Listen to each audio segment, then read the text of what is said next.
E-commerce giant Amazon has denied reports that it would display the impact of tariffs next to the price of products on its e-commerce site. The statement comes amid reports that the e-commerce giant is planning to detail the price impact of Trump's trade tariffs to its customers. Amazon has responded to the White House statement, terming it a hostile and political act if it went ahead with the move. In an official statement by Amazon, the company says the suggestion was never approved and is not going to happen.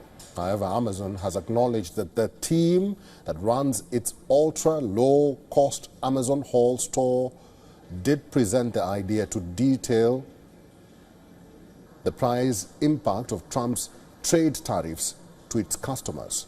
Before Amazon's response, the White House said the e-commerce company's move was not a surprise. White House Secretary Caroline Leavitt cited a 2021 report by Reuters accusing Amazon of partnering with the Chinese propaganda arm. I will take this since I just got off the phone with the president about Amazon's announcement. This is a hostile and political act by Amazon. Why didn't Amazon do this when the Biden administration hiked inflation to the highest level in 40 years?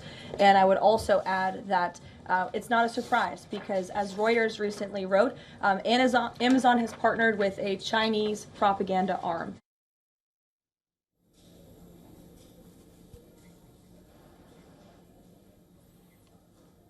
All right, Stuart S. Malawa is a distinguished service professor of law and international trade at George Mason University. Is now joining us live from Virginia, the United States. Stuart, thank you very much for making time for us, and welcome to the broadcast. Thank you very much. You're welcome. I just want to hear from you. What do you think about this confusion between Amazon and the Trump administration going forward? Well, I don't think it's confusion.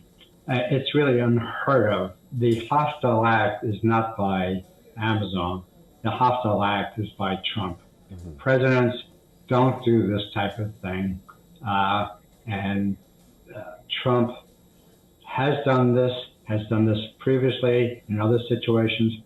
But as to the merits of the situation, really, noting a surcharge on an invoice is a very standard situation.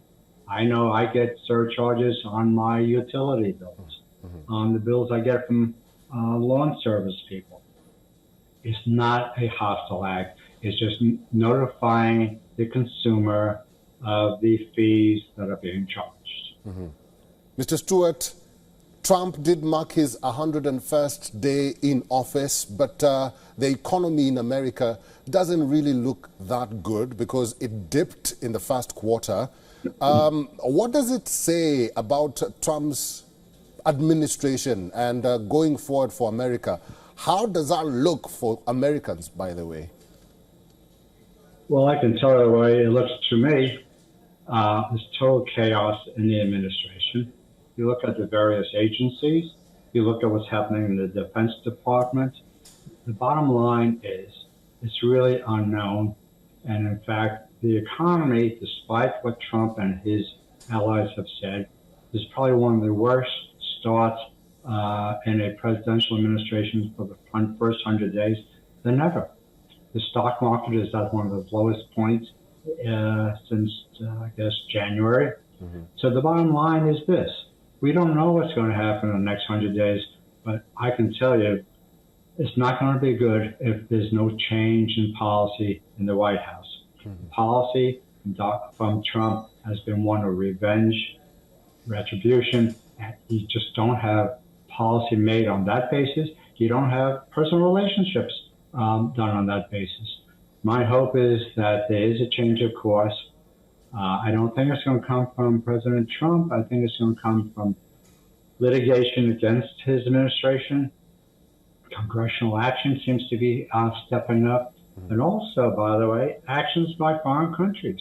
And I think India has a role to play. It's a very major trading country. Mm-hmm. And countries who stand up and for more of a normal political process, recognizing the rule of law and basic trade rules.